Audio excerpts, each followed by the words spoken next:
Olá, queridos amigos e amigas do GEFA. Estamos aqui hoje para mais um dia de estudos e o tema da nossa palestra de hoje é Crença, a fé crê. Quem vai expor essa palestra para a gente é o José Lázaro Boberg, do Centro Espírita João Batista, na cidade de Jacarezinho, no Paraná. Bom, antes de darmos início à nossa palestra, vamos fazer a nossa prece. Então, nesse momento, vamos elevar os nossos corações a Deus, deixar todos os nossos problemas de lado, tanto quanto os nossos problemas pessoais, quanto os nossos problemas sociais, deixar tudo que está afligindo o nosso coração nesse momento de lado e focar no que realmente importa, no que faz a gente continuar a cada dia, no que nos traz aqui hoje, que são os ensinamentos de Jesus. Que possamos não só aprender com as nossas palestras e com os nossos encontros, mas que possamos também aplicar na nossa vida, no nosso dia a dia, para que a gente consiga evoluir cada vez mais nessa nossa caminhada. Que Deus esteja conosco, agora e sempre, graças a Deus.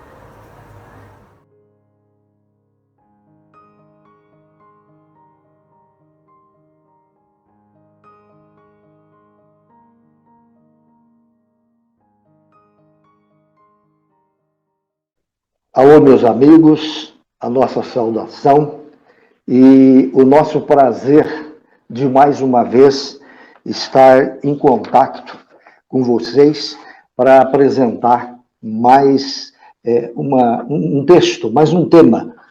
Nós já tivemos a oportunidade de apresentar duas gravações e agora nós vamos apresentar novamente, e o tema desta noite é baseado neste livro aqui, ó.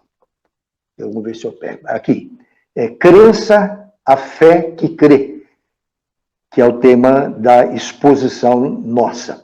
E este livro foi editado pela Letra Espírita, aí do estado do Rio de Janeiro, de Campo de Goytacazes. Então, vamos começar a falar sobre o texto em que nós nos propomos. Vamos falar de crença. E quando você ouve falar de crença, a primeira ideia que se tem, que se liga, é a religião. Como se crença sempre fosse ligada à religião, assim como a fé. Fé também, quando se fala em fé, fala-se ou pensa-se em religião. Então, não necessariamente a crença está ligado à religião. Pode estar ligado a qualquer outro assunto que faz parte da nossa vida desde o nosso nascimento. Pode até ter caráter, digamos, de religião, né? Porque as crenças, em sentido geral, estão na base das realizações de cada indivíduo desde que quando nasce. Então, didaticamente, nós vamos primeiro fazer uma explicação sobre por que o título Crença, a fé que crê. Por que a crença, a fé que crê? Então, nós, quando elaboramos este livro, nós pautamos em Emmanuel, ou Emmanuel, como outros dizem, no livro O Consolador. Emmanuel nos diz, ou nos explica, dois tipos de fé. Dois tipos. Ele fala na fé que crê e a fé que sabe. Certamente você sabe discernir uma de outra. E aí, quando se fala em crença, e nós colocamos no livro exatamente isso, crença, a fé que crê. Então, existe a fé que crê e a fé que sabe. Certo? Então, a crença é também uma fé. A crença também é uma fé. Aliás, no grego, a palavra fé quer dizer crença. Nós aqui fazemos, digamos, divisão de conceito. Mas é isso. Nós temos que nos pautar bem isso, para que a gente possa entender o sentido da exposição que nós vamos fazer. Então, vamos didaticamente falar. Fé que sabe e fé que crê. toda fé que crê é crença. Tá? Aí fica fácil para a gente entender. Bom, aí você poderia me dizer, o que é mesmo essa fé que crê? O que é essa crença? Ora, a crença é quando nós aceitamos alguma informação e sem qualquer, digamos, comprovação.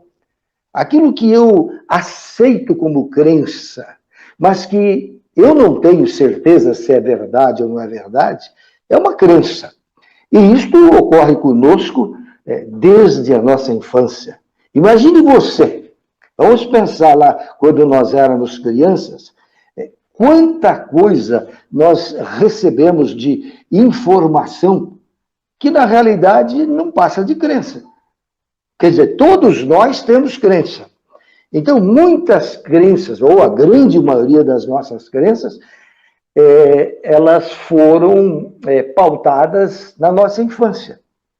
Você mesmo deve lembrar, você que está nos assistindo, de alguma crença, alguma coisa que você guardou na cabeça porque o pai falou, porque a mãe falou, ou mesmo na escola, porque nós formamos a nossa vida através de crença. Então, a crença faz parte da nossa vida. Nada de errado nisso. Nada de errado nisso. Então, quando nós falamos, por exemplo, já entrando no sentido religioso, muito embora crença não seja só religião. Quando nós falamos, por exemplo, em milagres, e os milagres estão presentes nos evangelhos canônicos. Quantos milagres nós encontramos nos evangelhos? E a pessoa aceita porque está na Bíblia. Então você diz que aceita porque é a palavra de Deus. E nós sabemos que, na realidade, a Bíblia não é a palavra de Deus, é a palavra dos homens. Quem escreveu a Bíblia foi o homem. Então, nós vamos encontrar uma infinidade de milagres que são crenças. Inclusive, eu tenho um livro, e eu até sugiro que você leia, é um livro escrito já há uns 2 ou 3 anos atrás, Milagre, fato natural ou não? O que é o milagre? É fato natural ou não é fato natural? Então, este livro, eu trabalho com os 38 milagres de Jesus. E nós mostramos, assim como Kardec mostrou, também nos livros, ele mostrou que milagre não existe. Milagre, na realidade, é uma derrogação da lei da natureza. No entanto, se nós entrarmos nas igrejas, digamos, cristãs, e às vezes até no espiritismo, mas mais nas igrejas cristãs, eles aceitam o milagre ao pé da letra, como que se fosse verdade, efetivamente. E milagre não existe. O que é milagre? É uma crença. Uma crença, por exemplo, na ressurreição. Ressurreição não existe. Isso é provado pela ciência. Não é? É provado pela ciência que não existe ressurreição. É impossível uma pessoa que morreu, efetivamente, que venha novamente reviver. Então, não morreu. Se ele reviveu, ele não morreu. Então, isso é uma crença, mas que muitas pessoas religiosas aceitam como verdade. Às vezes, até no meio espírita, nós conversamos com algumas pessoas que aceitam, por exemplo, a ressurreição. Não existe ressurreição. Não existe milagre nenhum. Isso é crença, né? Bom, então, o que nós queremos dizer? Que cada um de nós, com base na força da fé, nós criamos um código de crenças. Um código de crenças que fica gravado no nosso subconsciente. Então, muitas coisas que você faz hoje, muitas coisas, muitas ações, muitas atitudes, muitos comportamentos que você tem hoje, você não sabe por que você age dessa maneira. Porque aquilo está gravado no código de leis do subconsciente e aquilo continua atuando na nossa vida, sem mesmo saber. Quer dizer, tem coisas que nós nem lembramos mais, mas estão atuando no nosso comportamento. Então, crenças as crenças são isso, são essas formas que um dia foi gravado em nosso subconsciente e nós aceitamos como verdade. Então, nós agimos assim. Bom, acontece que nós falamos que existe a fé que crê e a fé que sabe. Então, esta fé que crê é consequência, portanto, de algo que nós aceitamos, não discutimos se é verdade ou não é verdade, e nós continuamos aceitando. É claro que um dia, nós podemos mudar disso aí, mudar essa crença. Um dia nós podemos chegar a uma conclusão pela maior maturidade espiritual e a gente dizer, mas isso não é verdade, como é que eu agi assim? Como é que eu ajo hoje dessa forma? Porque está gravado, nós nem nos lembramos mais, né? Então, existe essa fé que crê, mas também existe aquela fé que nós chamamos a fé que sabe. A fé que sabe, portanto, é diferente da fé que crê, que constitui a crença. Essa fé que sabe,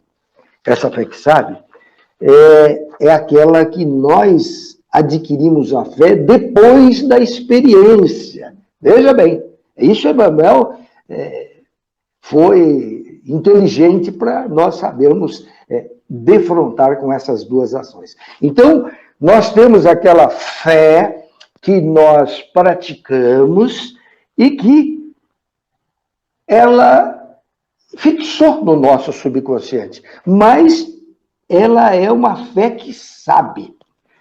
Eu vou dar um exemplo para você que está nos assistindo, e inclusive nós colocamos no livro, na página 32 do livro A Fé que Sabe. Quando eventualmente posta à prova a crença estabelecida pela aceitação da autoridade especialista, precisa de sustentação da realidade. Eu vou dar um exemplo. Vocês se lembram dos tempos escolares, talvez até nas séries iniciais do chamado antigo primário, hoje nós chamamos de ensino fundamental, de 1ª a 4ª série, você já deve ter ouvido falar, claro, isso é algo elementar, que a água é composta de dois átomos de hidrogênio de um oxigênio. Daí nós dizemos que a água é H2O, a fórmula da água é H2O. Não é isso mesmo? Quantas vezes nós falamos que a água é composta de H2O? Como é que nós aprendemos isso? Bom, porque nos ensinaram por uma autoridade, um professor, uma pessoa que sabe mais que nós, e principalmente na escola, o professor explica que a água é composta de dois átomos de hidrogênio e um átomo de oxigênio. Pois bem, essa é uma crença. Ela é que sabe ou a crença que crê? Até um certo momento é uma crença que crê, porque nem daria para nós toda a descoberta científica que nós queremos provar. Nós aceitamos pela autoridade. Os doutos da matéria chegaram à conclusão, por experiência, que a água tem H2O. Perfeito? Pois bem, eu me lembro do tempo escolar, tempo do antigo ginásio, eu sou do tempo do antigo ginásio, hoje nós chamamos de ensino fundamental. Um professor de ciências que passou a lecionar para nós, falou do H2O e disse, vamos para o laboratório. Veja bem, vamos para o laboratório. E fomos para o laboratório. Lá no laboratório, ele apresentou um aparelho para nós e disse, isso aqui é uma eletrólise, é um aparelho chamado eletrólise. E o que ele fez? Botou a água, ligou o aparelho e a gente percebeu a emanação dos gases, né? Que dava, em cada tubo, são 2 tubos, um apresentava o hidrogênio com 2 porções em relação ao oxigênio que tinha uma. Então, a gente via, a gente presenciava que a água é composta de 2 átomos de hidrogênio pela separação através desse aparelho eletrólise. Então, aquilo que eu sabia por orientação do professor, e era uma fé que eu acreditava, mas agora foi solidificada pela experiência. Essa passou para mim ser uma fé que sabe. Quer dizer, eu sei. E Kardec diz o seguinte, que a fé a fé que sabe, é aquela que nós podemos encarar a razão face a face em todas as épocas da humanidade, porque é fruto da experiência. Veja bem, Kardec diz isso. Como é fruto da experiência, é uma fé que sabe. Eu acho que com essas 2 colocações, nós podemos, por esses exemplos, entender, para a gente partir para a sequência de estudo.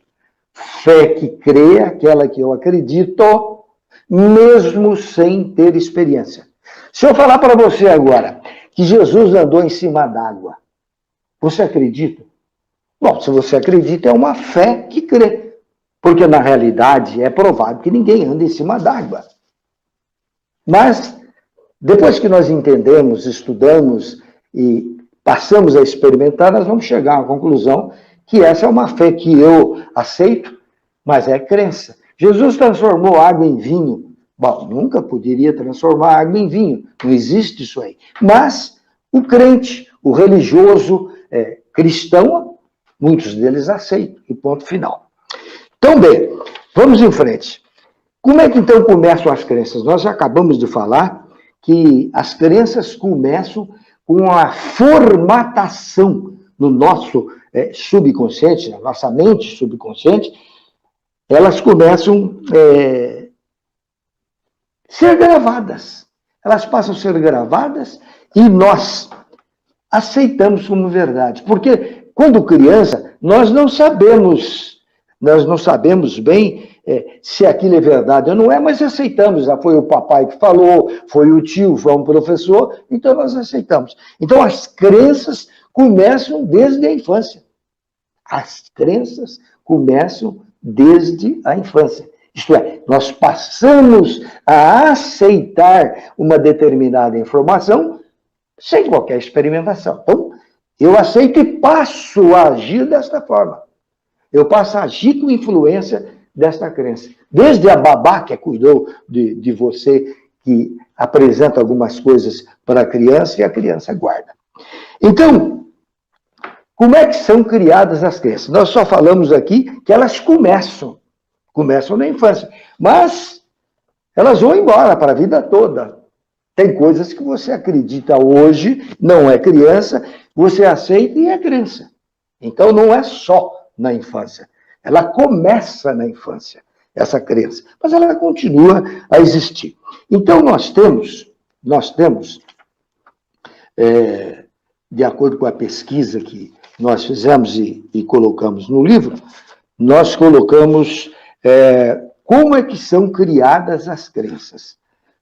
Como são criadas as crenças? Como é que elas surgem no roteiro da nossa vida e passam a influenciar o nosso comportamento, as nossas atitudes no dia a dia. Dá para entender isso, não é? Então, uma crença, definindo pelo menos, é uma coisa que nós acreditamos, mesmo que não corresponda à verdade. Você aceita, mesmo que não seja verdade. Isto, existe 3 formas, segundo as nossas pesquisas, existem 3 formas de criar crenças.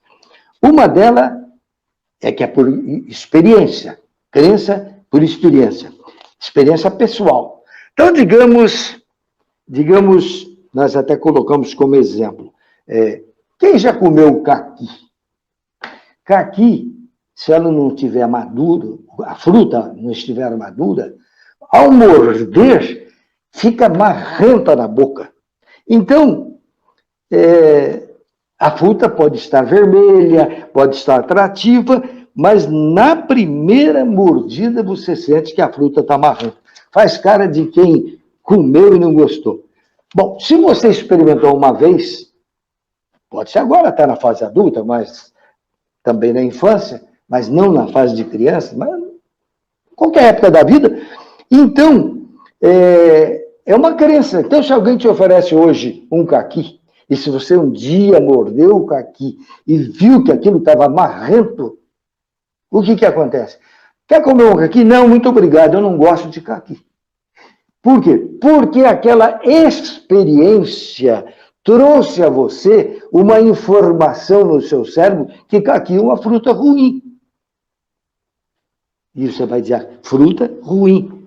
Mas, se algum dia, porque hoje tem técnicas para amadurecimento de caqui, depois do amadurecimento, você entregar para uma pessoa que diz que não gosta de caqui, um exemplo, e ela experimenta uma fruta madura, pronta para ser saboreada, ela vai gostar e vai tirar aquela ideia, aquela crença de que caqui é ruim. Ela vai sentir que o caqui é uma fruta saborosa. Tá? Então, outros exemplos, né? Temos outros exemplos que são gravados na nossa vida. A educação dos pais, o pai, muitas vezes, ao repreender um filho, ou mesmo o professor, e muitas vezes ele diz, você é um idiota, você não aprende. Se for muito na infância, muito na maturidade inicial, a criança não sabe disso, ela vai esquecer. Ela vai esquecer. Mas vai ficar gravado no seu subconsciente que ela é uma idiota, que ela não aprende. E aquilo fica gravado. E aquilo vai influenciar na sua existência. Quantas vezes, você pode analisar isso, certos complexos que nós adquirimos na infância, quantas coisas, às vezes o pai diz assim, não, isso não é para você, é só para aquelas pessoas ricas, ou pessoas que têm mais condições, e você aceita aquilo, acha que é verdade, e grava certos complexos de inferioridades no seu subconsciente. Apesar de você mudar a tua vida, podendo ser hoje uma pessoa rica, mas em determinadas ações, em determinados momentos, você não mistura, não tenta fazer determinada coisa, não sabe por quê. Mas porque está gravado no seu subconsciente e em determinados momentos vem à tona aqueles complexos que você acha que você não é capaz. Veja bem a influência do pai, do professor, do religioso, quando usa certas expressões ao educar os filhos, às vezes não faz isso até por maldade, é apenas nervosismo da época, ele usa determinadas palavras, mas que vão prejudicar os filhos, ou vão prejudicar nós. Depois de adultos, nós não sabemos por quê, certos complexos que nós temos. Então, são coisas que nós nem lembramos mais. Pode acontecer. Então, o que nós estamos querendo dizer? Que as crenças são criadas, primeiro, por experiências. No dia a dia, você experimentou alguma coisa que não deu certo e você não quer mais. Ou quando vai andar de bicicleta, por exemplo, né? Se você cai, se machuca, daí você fica com medo, se não for incentivado, você não quer mais andar de bicicleta, porque aquilo fica gravado, a experiência não foi boa. Então, pela experiência, nós podemos criar uma crença. Esse é o primeiro tipo de como as crenças são criadas. O segundo tipo é por pressuposição. Pressuposição. Então, vamos contar uma historinha. Como é crença e nós precisamos contar a história para gravar, veja a história de uma menina que disse ao vovô que não gostava de pêssego. Isso consta no livro. Quando vocês forem ler o livro, vocês vão perceber. E ficou por isso mesmo. Eu não gosto de pêssego, vovô. Mas em outra oportunidade, ela veio visitar o avô, e o avô tinha um pé de pêssego, trouxe num prato e disse, come esse pêssego, minha neta. E ela novamente recusou. Daí ele perguntou, quando foi que você comeu pêssego e passou a detestar? Ora, vovô, eu nunca comi pêssegos, nunca coloquei um pêssego nenhum na boca. Então, ela supunha que o pêssego era uma fruta ruim, não por experiência, por suposição. Por suposição. Um deu outro, um dia o avô deu uns pêssegos maduros, ela experimentou, não tenha dúvida que ela passou a extrair aquilo que estava gravado em si na mente, extrair a ideia que o pêssego é ruim. Ela passou a gostar de pêssego. Então, veja bem, nós falamos crença por experiência, por pressuposição. Você também tem isso. Quantas coisas você não faz que você pressupõe que não deve fazer, que aquilo não é para você. E aí você cria uma certa rejeição consigo mesmo. Né? E tem uma outra forma de crenças, como nós queremos crença, por valores culturais. Quer dizer, a cultura daquele povo, ou daquela cidade, ou daquele grupo social que você convive, tem determinada crença e você aceita. E passa a fazer aquilo por valores culturais. Vamos ver uma historinha? A história, eu aprendi muito isso na minha vida, como professor, que contando história nós gravamos e não esquecemos mais. Né? É uma forma didática de fazer com que a gente guarde. Então, eu vou contar uma historinha que talvez até você já conheça. A crença, agora, por valores culturais. Então, eu vou contar essa história bem rapidinha. Uma menina chamada Vivi, aos 6 anos, ela observa atentamente sua mãe limpar peixe para ser assado. Como fazem as crianças, né? Acompanha a mãe na cozinha. A mãe abriu a barriga do peixe, retirou as vísceras e a seguir cortou a cabeça e a cauda com um facão. Mamãe, por que é que a senhora tirou a cabeça e o rabo do peixe? Perguntou a menina curiosa. A mãe diz, ora, Vivi, a gente tira porque tem que tirar. É assim que se prepara um peixe. Aprendi com a sua avó e é assim que deve ser feito. Quer dizer, tradição cultural. Mas, mamãe, na casa da Aninha, o peixe é assado com cabeça, com rabo, e o pai dela gosta de comer a cabeça do peixe, retrucou a menina. Ah, mas isso está errado, diz a mãe para a criança. Só devemos comer a melhor parte do peixe. Assim é o certo, diz ela. Aprendi com a sua avó a preparar o peixe e dessa forma é assim que deve ser feito. Veja bem, ela já tinha aprendido com a avó, agora estava passando para a filha. Uma crença por tradição cultural. E a garota, então, resolveu perguntar para a avó. Vovó, por que tem que tirar a cabeça e o rabo do peixe para assar? Minha mãe disse que aprendeu a fazer assim com a senhora. Ela disse, porque assim é o certo, minha neta. Assim é o certo. Quando você for preparar o peixe, deve fazer da mesma forma. A pequena Vivi tentou argumentar e foi falar com a bisa Vó Maria, que estava bem velhinha, mas muito lúcida. Ela diz, Bisa, por que a vovó e a mamãe tiram a cabeça e o rabo do peixe para assar? Por quê? A vovó disse que aprendeu com a senhora. Ah, Vivi, responde a Bisa, minha querida, é uma velha história. Quando eu me casei com o seu bisavô, éramos muito jovens e não tínhamos muito dinheiro para comprar utensílios de casa.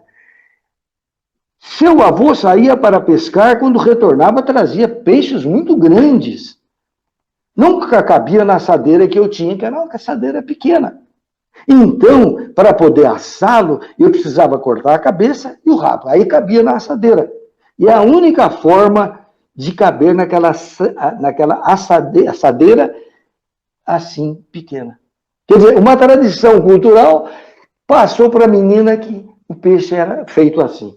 Então, essa pequena história, obviamente, exemplifica experiências culturais que nós trazemos em nossas vidas e, se nós acreditamos, não questionamos, nós vamos absorver passivamente que não foi o que ocorreu com a criança, né? Porque chega um dia pela maturidade que você quer saber. E aí, quando você quer saber, você vai procurar e você vai encontrar explicações para aquilo que é apenas a cultura de um povo e que, na realidade, era uma crença. Certo? Em seguida, nós trazemos no livro falas em que nós falamos de crenças religiosas. E aí há um detalhe. Se você pergunta ao cidadão que está afiliado a esta ou aquela religião, se a sua religião é crença, ele diz, a minha não. A minha não. A minha não é crença. Eu até, quando comecei no Espiritismo, a gente estudou muito, assisti uma vez um padre, parece-me, na época, que dizia que o catolicismo é a única religião verdadeira e que as demais eram crenças. Em verdade, todas as religiões são crenças. O próprio Kardec fala que, do ponto de vista religioso, ele diz que, do ponto de vista religioso, a fé é a crença nos dogmas particulares que constituem as diferentes religiões. E todas elas têm os seus artigos de fé. Então você entra numa determinada crença religiosa, você recebe aquelas orientações e o pastor, o padre, ou quem dirige, diz que aquilo são palavras de Deus. Né? E você aceita como verdade. Mas, na realidade, as religiões são criadas pelos homens. Deus não criou religião. Mesmo porque Deus não é pessoa. Deus não é um ser humano. Né? A gente aprendeu muito isso quando criança, né? De que Deus é um papai do céu, Deus é alguém que está lá em cima, sentado num trono e dirigindo tudo. Hoje nós não entendemos mais assim. Hoje nós sabemos que, na realidade, Deus não é pessoa. Deus é uma energia cósmica. Deus é essa manifestação de tudo que existe no universo. Veja a questão número 1 de O Livro dos Espíritos, quando Kardec pergunta o que é Deus. Poderia ter perguntado quem é Deus, aí estaria determinando é este ou aquele. Mas ele pergunta o que é Deus. Aliás, eu tenho a impressão que ele perguntou assim, o que é Deus? O que é Deus? E os espíritos auxiliares de Kardec respondem que é uma inteligência suprema, não disse que é homem. E a causa primeira de todas as coisas. Isto quer dizer, Deus está em tudo, na plantinha, no animalzinho, Deus está nos astros, e está em você. A evolução do espírito, quando chega no homem, é o espírito letra maiúscula, é a individualização do espírito. É a individualização do espírito. Aquilo, quando chega a nós somos espírito, letra maiúscula. Quando é anterior a nós, é o E minúsculo. Quer dizer, é a presença de Deus no universo, mas não ainda racional como nós. Nós somos dirigidos pela razão. Quando nós atingimos uma idade, nós nos diferenciamos dos animais, porque nós agimos com a razão. Nós adquirimos o livre-arbítrio, que vai ampliando gradativamente, enquanto os animais agem pelo instinto. O animal não sabe que existe. Então, quem vai criar crenças somos nós. Então, Kardec diz que, do ponto de vista religioso, a fé é a crença nos dogmas particulares que constituem as diferentes religiões. E todas têm o seu artigo de fé. Eu me lembro quando eu falei por um amigo nosso da Casa Espírita, que o Espiritismo também é uma crença. Ele se arrepiou tudo. Não, o Espiritismo não é crença. Quer dizer, nós, se aceitarmos como crença, tudo bem. Se te faz bem aceitar como crença, tudo bem. Se você é católico, aceitar todos os ensinamentos que a doutrina católica traz como crença, e você nem sabe o que é crença, mas se você aceitar como verdade, tudo bem. Né? Mas o Espiritismo, quando entendido como religião, né? Obviamente, mesmo no Espiritismo, quando a gente entende como religião, a crença religiosa é o que tem o maior poder para criar dependência. Quando nós aceitamos como verdade determinada crença, aquilo cria dependência. Você é capaz de discutir, de criar inimigo por causa de religião. Como acontece hoje, né? Hoje tem guerras religiosas no mundo todo por causa de religião. Religião é coisa do homem, não é Deus que criou religião, coisíssima nenhuma. Inclusive a religião dos filhos é a religião dos pais. Os pais passam para os filhos a sua religião, mas acho que é importante aquelas crenças. Obviamente que com o passar do tempo, os filhos tomam outros rumos, não aceitam mais isto ou aquilo e tocam a vida. E então, a palavra crença, Divaldo Pereira Franco também, um grande expositor e conhecedor da doutrina espírita, ele fala, a crença na religião, a crença do céu e inferno, a crença na reencarnação, são crenças que nós aceitamos. E se essa crença lhe fizer bem, ótimo. Enquanto a crença estiver alimentando a tua alma, estiver fazendo bem, nada contra. É só com o tempo, com a maturidade, que nós vamos mudar. Muito bem. Numa das lições que nós colocamos no livro, Emmanuel, Espírito Emmanuel, ele nos fala, deixa-me pegar aqui, para que nós façamos a sequência. Ele diz assim, ó, o Espírito Emmanuel, através do Chico Cândido Xavier, ele nos diz assim, no livro Caminho, Verdade e Vida. Veja, é o Espírito comunicante, através do canal chamado Chico Xavier, que diz isso. Mudar de crença religiosa pode ser modificação do caminho. Quer dizer, você não vai no espiritismo, você vai para o budismo, você vai para o catolicismo, você muda o caminho. Mas pode ser entendida ainda como continuidade da perturbação. Quer dizer, você é um cidadão que está perturbado, desequilibrado emocionalmente, e você diz assim, não, eu vou mudar de crença, lá eu vou me melhorar. Até pode melhorar, mas Emmanuel está dizendo que não é mudar de caminho, porque você pode mudar de igreja, de religião, e continuar perturbado. Você pode continuar perturbado, porque é um processo íntimo, psicológico, que está gravado em você. E se você muda de igreja, de religião, e continua da mesma forma, não vai adiantar nada. E aí ele complementa o texto. Torna-se necessário, veja bem, isso aqui é uma colocação muito interessante.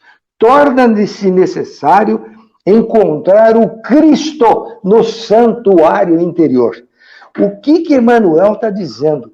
Que mudar de religião não vai resolver, porque você muda só de caminho. Se você não mudar dentro de si, ele fala aqui no santuário interior, se você não encontrar o Cristo no santuário interior. E aqui eu faço uma colocação. Santuário interior, encontrar o Cristo, no sentido que Emmanuel dá, encontrar Jesus Cristo dentro de si. Eu também pensava assim. Mas, após eu ter escrito o livro O Cristo de Paulo de Tarso, que eu fiz, inclusive, uma palestra pelo Jefa, o mês passado, eu mostro que o Cristo de Paulo de Tarso não era Jesus de Nazaré. Era o Cristo interior. Era a semente divina que todos nós trazemos ao nascer. Quero dizer, entenda bem,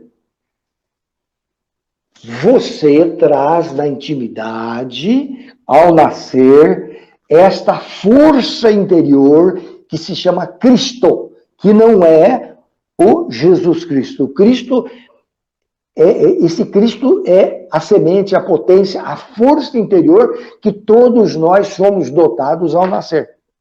Você traz a força. Eu trago a força. Mas essa força está em potência, ou está potencialmente dentro de nós. Que nem a sementezinha de uma laranja. Ela traz potencialmente dentro de si a árvore que vai crescer e dar laranja. Quando eu digo que tem petróleo num determinado lugar da Terra, o petróleo está em potencial. Quando consegue extrair o petróleo, nós dizemos que houve uma atualização. É potência e ato, como dizia Aristóteles na sua filosofia. Então, quando ele diz aqui que é necessário encontrar o Cristo do santuário interior, quer dizer que você tem que se encontrar com Deus na sua intimidade. Porque Deus não está lá em cima do Papai do Céu que nós aprendemos. Isso é uma crença. Mas se você acreditar também não tem problema. Ele disse que nós temos que encontrar a nossa essência. Porque nós somos corpo e temos a essência divina em nós.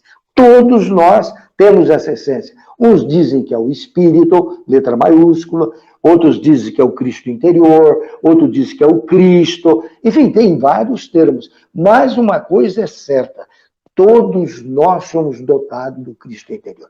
Então, quando ele diz mudar de crença religiosa, para a interpretação de Emmanuel, que era vinculado à igreja, que escreve isso com base no quarteto canônico Marcos, Mateus, Lucas e João. E como Paulo era anterior à criação do cristianismo, leia-se o Cristo de Paulo de Tarso, esse livro que nós lançamos e já fizemos, inclusive, live por aqui. Então, nós somos responsáveis por nós. Nós temos que mudar o nosso pensamento, mudar a nossa conduta, porque quem vai mudar somos nós, não é porque eu vou pedir para Jesus, para Deus, para o Espírito, eles vão resolver o nosso problema. Daí a Deus evolução. Se nós não fôssemos os artífices do nosso crescimento, se nós não fôssemos quem desenvolve essa potência divina, não adiantaria nada.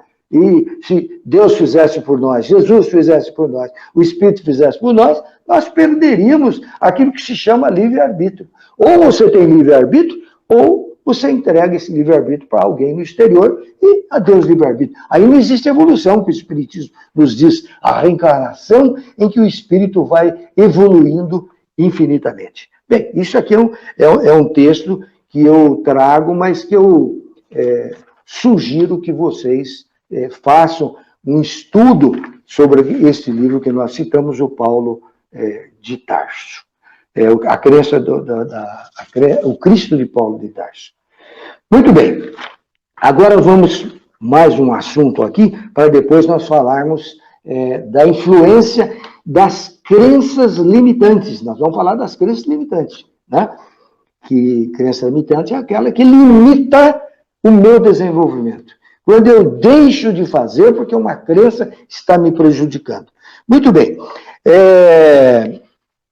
Nós temos aqui, então, para falar que,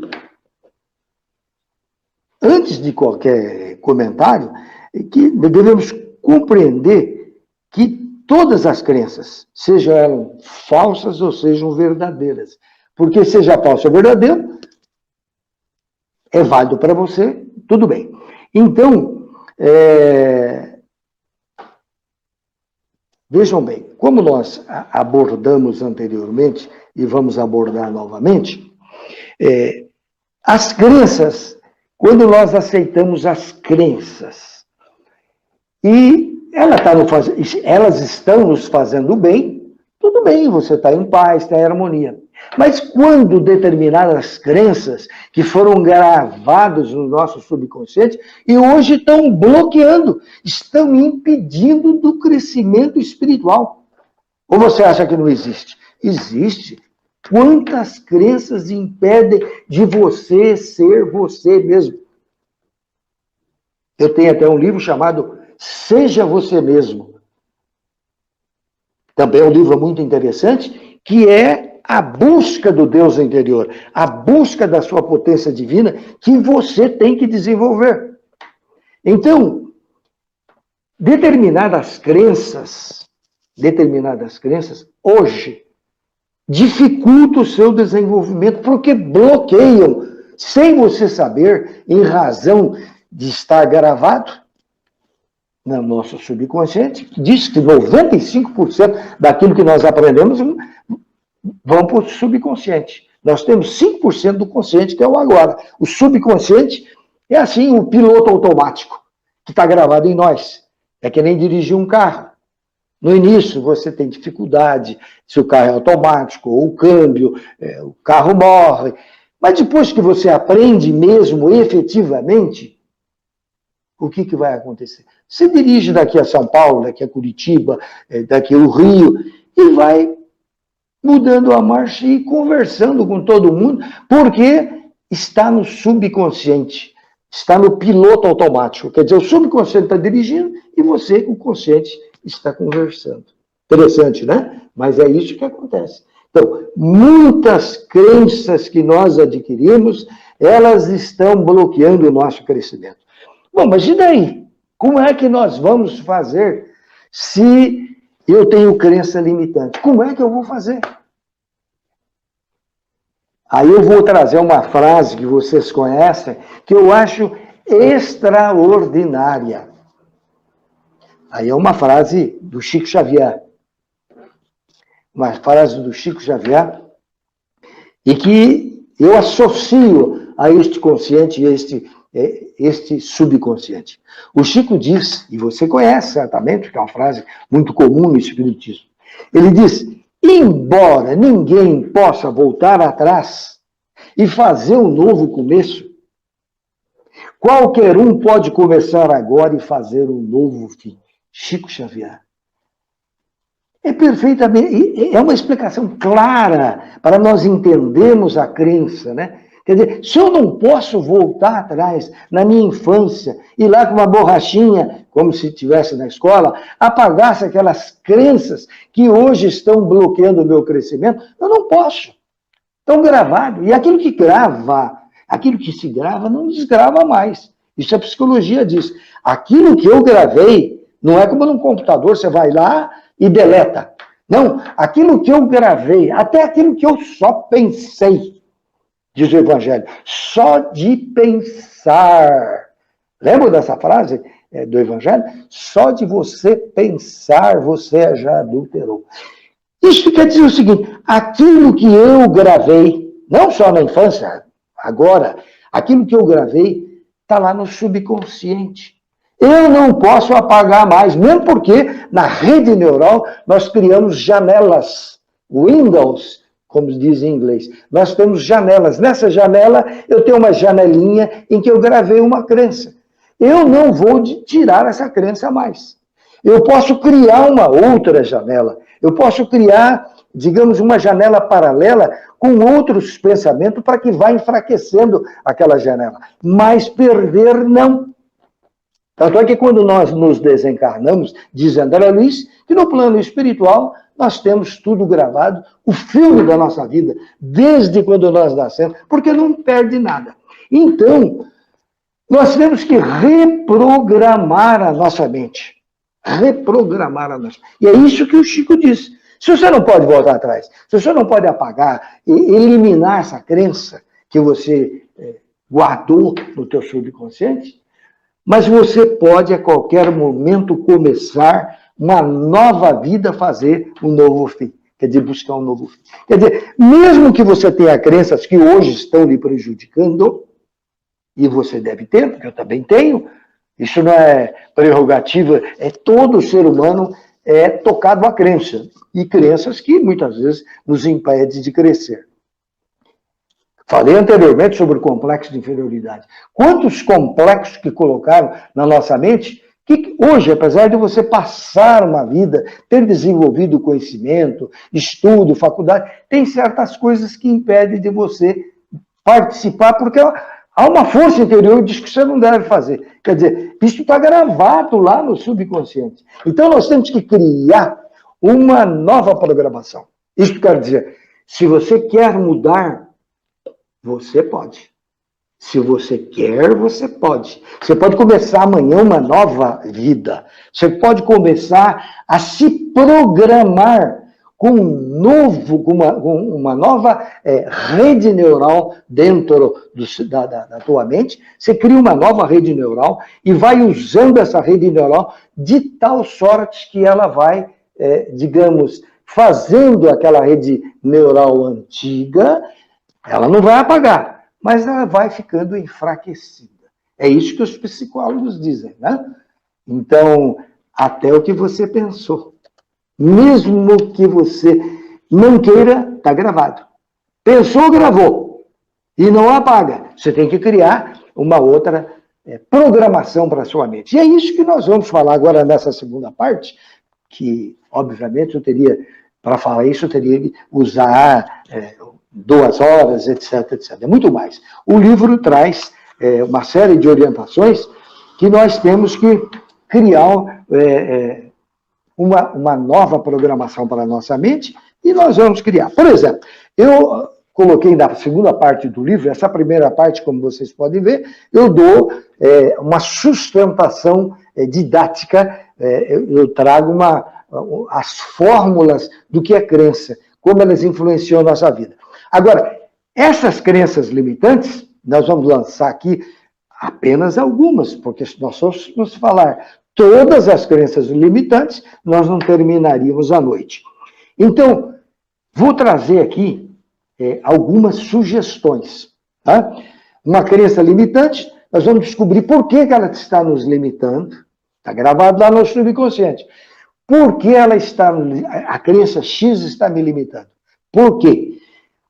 Quando surgiu? E eu sugiro no livro uma reprogramação da mente. Então, o importante desse livro, Crença, é que ele te dá sugestões para que você pratique todos os dias reprogramando a mente. Quer dizer, você vai repetindo e vai criando uma aprendizagem que vai, com o tempo, torna-se um hábito, porque educar é criar hábitos. Kardec já dizia isso, aprender é formar hábitos.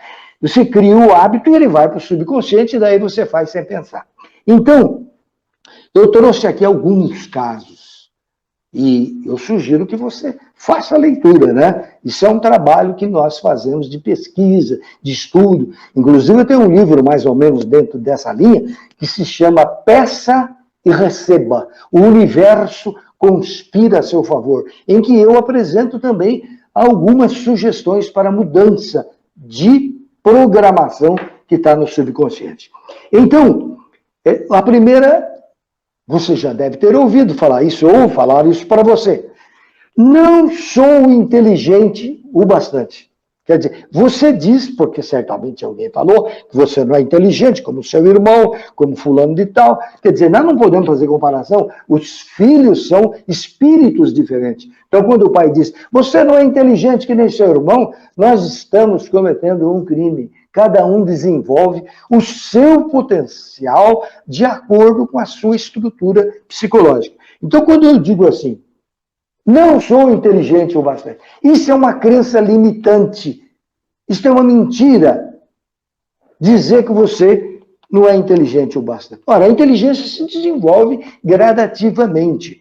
Então, qual é a origem disso?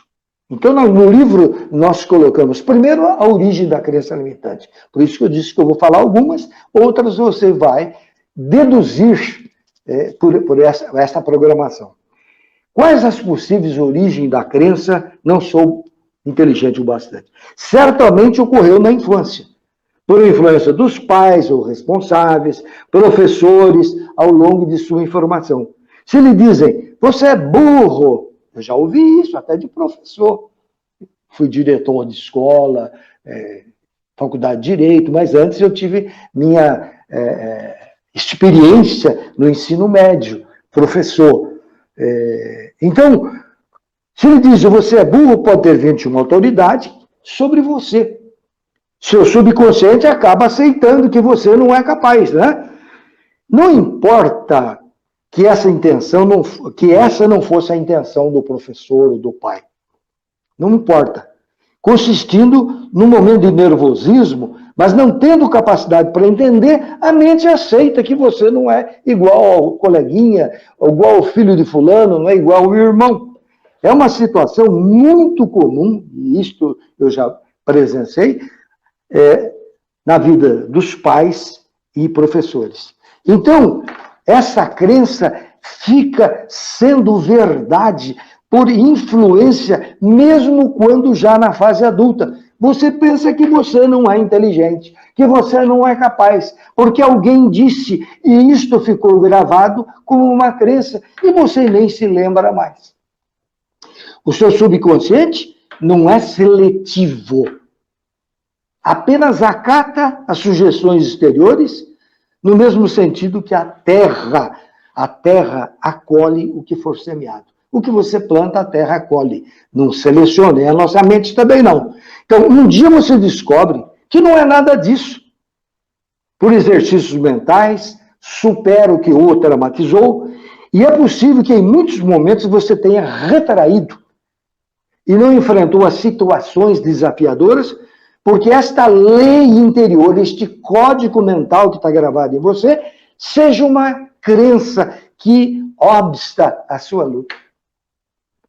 Nós estamos falando de uma crença limitante. Existem infinitas. Você pode se enquadrar em qualquer uma delas. Pode se adaptar. Então, o que eu estou fazendo neste livro? Além de dar toda a orientação da psicologia, a orientação da crença, nós trazemos também um novo padrão de pensamento. O que você tem que falar, que é o nova janela, Windows, o novo Windows, a nova janela, que vai, com o exercício, fazer aquela janela anterior, que é aquela crença, esquecer. Não apagar, mas esquecer. Então eu digo para a pessoa que diz que eu não sou inteligente bastante. Eu criei um texto, você pode criar o teu. Eu criei como sugestão, mas cada um cria o seu. É que nem oração. Oração você deve criar a sua, não copiar a oração do outro. Então, eu criei esse texto, um padrão de pensamento que você vai falar todos os dias.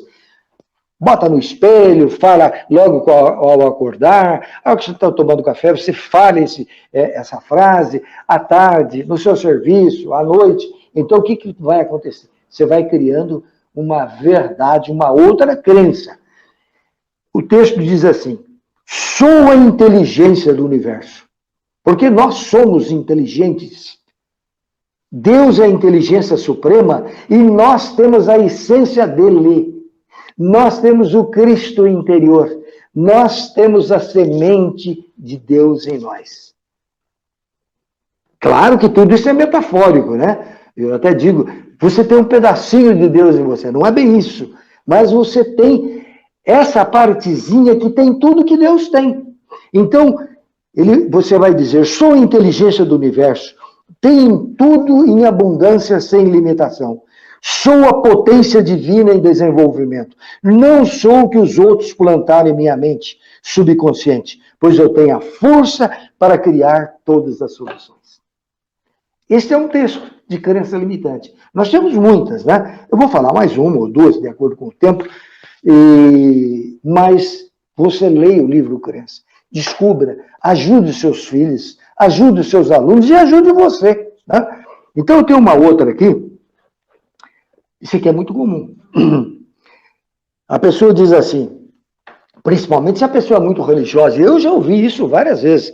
A pessoa diz assim, é preciso ver se perante Deus eu mereço isso. Você já ouviu isso alguém falar? Preciso ver se Deus acha que eu mereço.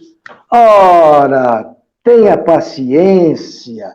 Todos nós merecemos. Nós nascemos pequenos e vamos ser grandes. Nós nascemos sem o desenvolvimento, apenas como potência, e vamos dar pleno desenvolvimento à nossa luz. É o que Jesus diz.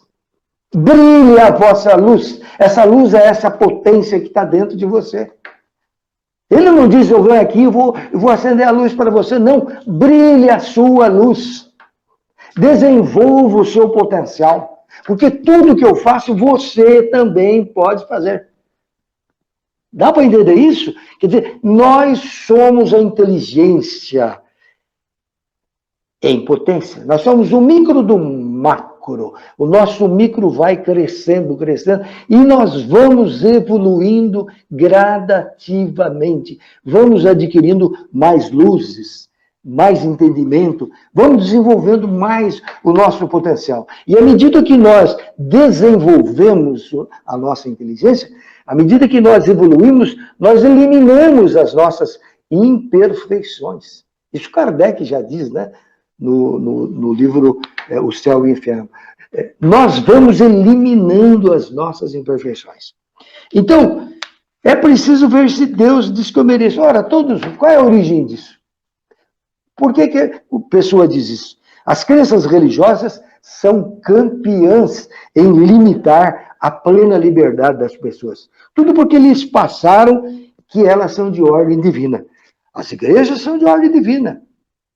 Deus criou, mas Deus não criou religião. Vamos colocar isso na nossa cabeça. Deus não criou religião nenhuma, porque Deus é a inteligência suprema. Deus é o universo agindo. Esta suprema inteligência, como nós já dissemos, está em tudo, em todos. Tá? Então, são conceitos humanos e não conceitos divinos. Então, Deus nunca escreveu nada. Veja que até o livro considerado sagrado, na Bíblia, é considerado palavra de Deus, mas não é palavra de Deus, é a palavra dos homens. Os homens é como na mediunidade. Você capta aquilo que você tem condição de captar pela vibração energética ao entrar em sintonia com a faixa vibratória em que nós crescemos. Então, o universo não nos limita a nada. Tudo que nós queremos, nós plantamos na nossa mente e vamos trabalhar, vamos programar a nossa mente que a coisa vai acontecer. Então, quem limita é você, são as crenças limitantes.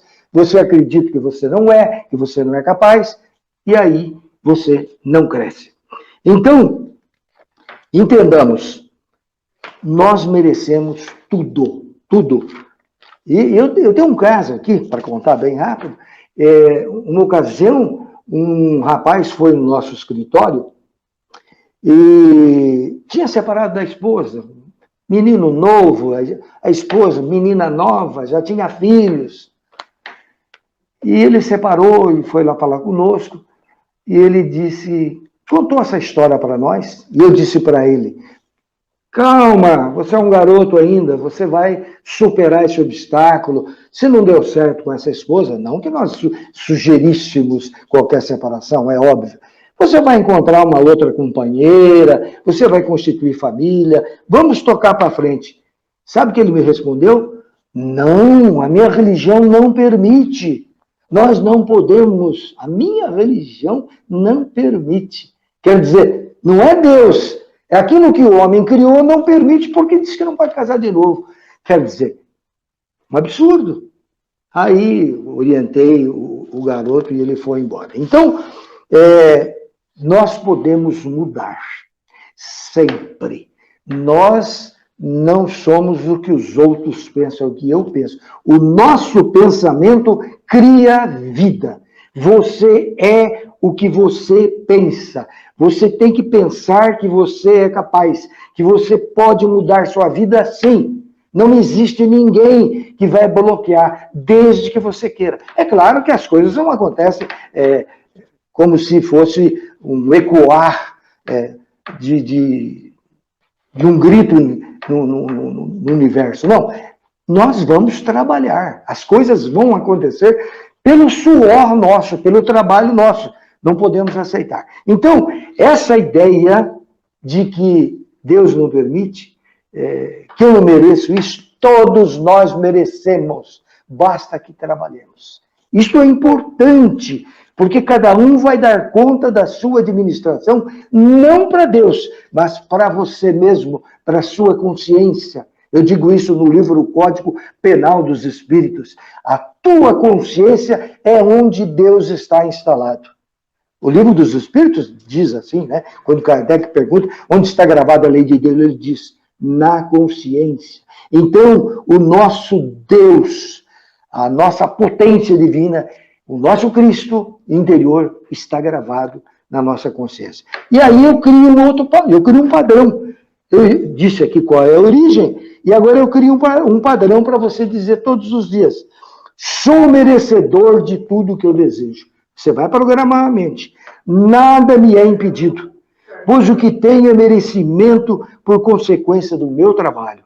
Trabalho para a realização de tudo que desejo. Por isso, eu sou sempre merecedor. Não há limites para o crescimento espiritual. Por isso, eu sempre busco novas realizações. Você vai pegar esse texto e vai falar para o teu subconsciente. E a mente vai gravar, gradativamente vai gravar, e ela vai aceitar isso como verdade. Porque você pode mudar sua vida mudando os seus pensamentos. Não estou fadado, como muita gente diz, eu venho aqui para sofrer. Não, se você veio para crescer, para evoluir, claro que consequências nós temos dos nossos atos, não só de encarnação anterior, mas mesmo dessa existência. Sempre nós temos consequências, mas nós estamos aqui para evoluir, para ser um espírito cada vez mais evoluído, para que nós sejamos felizes. Porque a felicidade é essa busca. Felicidade não se compra, eu sempre digo, numa prateleira de supermercado. Felicidade é uma conquista que eu faço todos os dias pela mudança de pensamento e pelo pensamento positivo. Porque se você pensar negativo, a coisa está perdida, não vão atingir nada. E assim, eu não vou falar todas elas, porque nós já estamos no final. Tem aqui outras crenças limitantes. A vida é cheia de perigos. Não sou digno de ter dinheiro. Aquela historinha que só o rico vai entrar no reino dos céus. Mentira. Aliás, o rico não vai entrar no reino. O rico não vai entrar no reino dos céus. Isso é mentira. Pode ser rico ou pobre. Dinheiro tanto cura, tanto dá alimento, como compra drogas. O dinheiro é neutro. Não consigo fazer o que quer. Ninguém me ama. Pessoas de espiritualidades não sentem raiva. Você acha verdade isso? Você vai ler isso aí. Deus não aprova. É contra a minha religião. Que é mais? Sou velho demais para isso. Ainda não estou pronto para fazer determinado assunto. Eu sou assim mesmo, eu nasci assim, eu vou ser assim. Né? Aquela história da Gabriela, né? A síndrome de Gabriela, quando a Gabriela diz...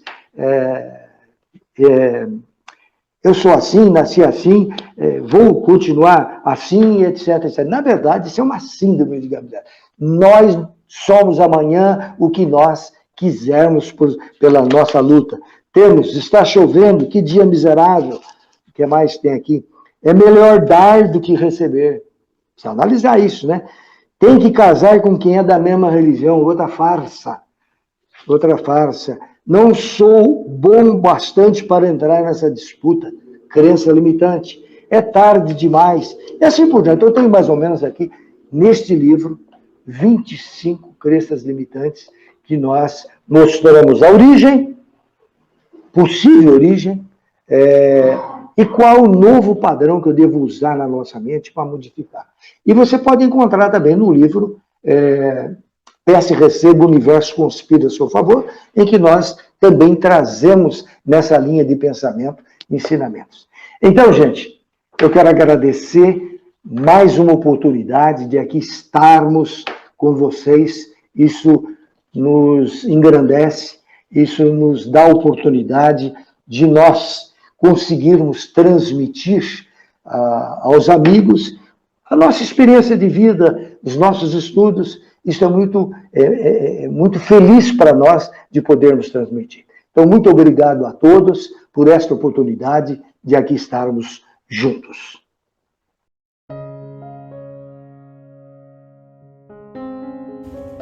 E assim, meus amigos, vamos juntos elevar nosso pensamento a esse Deus, nosso Pai de infinito amor e bondade, Jesus, irmão maior, nosso guia e modelo, a espiritualidade amiga que caminha conosco.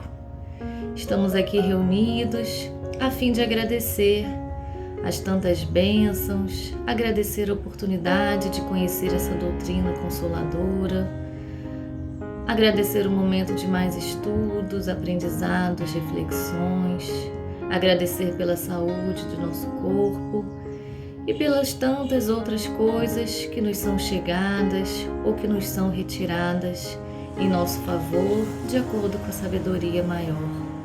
Aproveitamos para pedir que olhe por nós, Pai, seus filhos, que passamos por momentos turbulentos, por algumas dificuldades, momentos de provas, que possamos ser fortalecidos em fé e esperança, na certeza de que tudo passa, a certeza de que todas as dificuldades têm um fundo de aprendizado, de lição e que possamos extrair o melhor desse momento. Envolva cada um de nós, aos nossos lares, que possamos aproveitar ao máximo o estudo e as reflexões trazidas no dia de hoje. Esteja conosco, hoje e sempre. Que assim seja, graças a Deus.